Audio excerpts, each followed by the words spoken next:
एक बार एक कौवा एक पेड़ की डाल पर बैठे बैठे रो रहा था। पेड़ के नीचे एक साधु तपस्या कर रहा होता है। तभी कौवे के आंसू साधु के ऊपर गिरते हैं। साधु ऊपर देखता है तो कौवा रोता हुआ दिखाई देता है। साधु पूछता है कि कौवा भाई, क्यों रो रहे हो? कौवा बोला, साधु महाराज, मेरे जीवन में कष्ट ही कष्ट है।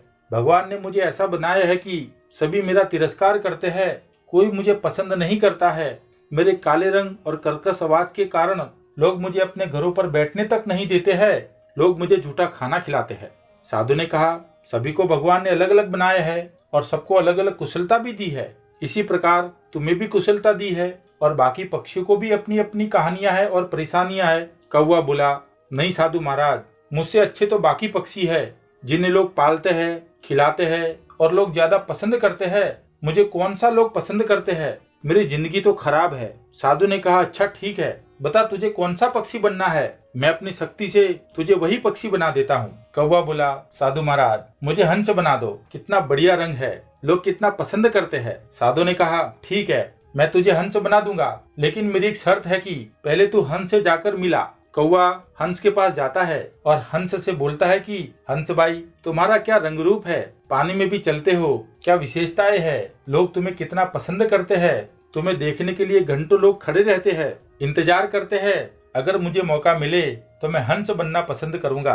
तब हंस बोलता है कि कौवा भाई, मेरी बहुत बड़ी तकलीफ है। भगवान ने मुझे जो रंग दिया है वह शांति का रंग है। मुझे अपना रंग देखकर हरदम यह एहसास होता है कि जैसे कोई मर गया हो, और सफेद रंग होने के कारण कोई फोटो खींचता है तो मैं किसी सफेद रंग में छिप जाता हूँ, दिखता ही नहीं हूँ, और सफेद रंग की वजह से मुझे और भी बहुत सारी तकलीफें हैं। कौवा बोला, तुम्हें भी सफेद रंग से तकलीफ है? हंस ने जवाब दिया, हाँ भाई, बड़ी तकलीफ है।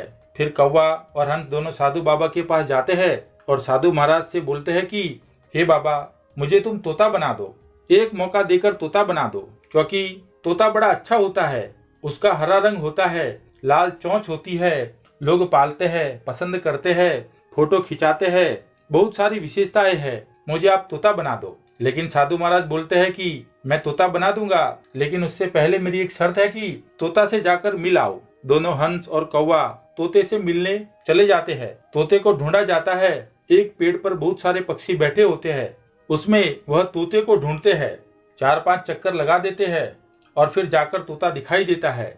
फिर तोते के पास जाकर बोलते हैं कि हे तोता भाई, तुम्हारा क्या रंग रूप है, हरा रंग है, चोंच लाल है, मैं तुम जैसा बनना चाहता हूँ। अगर भगवान मुझे मौका दे तो मैं तुम्हारे जैसा ही बनना चाहता हूँ, तुम्हारे तो बढ़िया मजे है। इस पर तोता बोलता है कि तुम लोगों ने 4 चक्कर पेड़ के लगा लिए जब मैं दिखाई दिया और मेरे रंग की तारीफ करते हो। भगवान ने मुझे ऐसा रंग दिया कि मैं पेड़ में छुप जाता हूँ, कोई मुझे देख ही नहीं पाता है, कोई फोटो खींचता है तो मैं और पेड़ में दिखता ही नहीं हूँ, और तुम मेरे रंग की तारीफ कर रहे हो या मेरी बेइज्जती कर रहे हो? हंस और कौवा ने पूछा, क्या तुम्हें भी अपने रंग से तकलीफ है और क्या क्या परेशानियां है? तोते ने कहा, मुझे लोग पकड़ने के लिए हरदम घूमते रहते हैं, इसलिए मुझे बचकर रहना पड़ता है। लोग जाल बिछाए रहते हैं, पल पल सतर्क रहना पड़ता है। इस पर फिर तीनों पक्षी साधु के पास जाते हैं और साधु से फिर बोलते हैं, बाबा एक मौका और दीजिए, हम लोगों को मोर बना दीजिए। मोर बढ़िया पक्षी है, लोग उसका सम्मान करते हैं, राष्ट्रीय पक्षी है। तो साधु की एक ही शर्त होती है कि मैं मोर बना दूंगा, परंतु एक बार मोर से जाकर मिलाओ। तीनों जाकर मोर को ढूंढने लगते हैं। जंगल में उसे जैसे तैसे मोर मिलता है। मोर एक गड्ढे में जाकर छुपा हुआ था। तीनों ने पूछा, मोर भाई, तुम इस गड्ढे में क्यों छुपे हुए हो? तो मोर बोलता है कि ध्यान से देखो, वो झाड़ियों के पीछे एक शिकारी खड़ा हुआ है और वह मुझे ही ढूंढ रहा है। मुझे अपने भारी वजन और भारी पंखों से बहुत परेशानी है, और अभी 1 घंटे पहले ही उस शिकारी ने मेरे साथी को मार दिया और उसके पंखों को नोच नोच कर रख लिया। अब उन पंखों को पूरे मार्केट में बेचे जाएंगे और लोग अपने घरों की सजावट में इस्तेमाल करेंगे।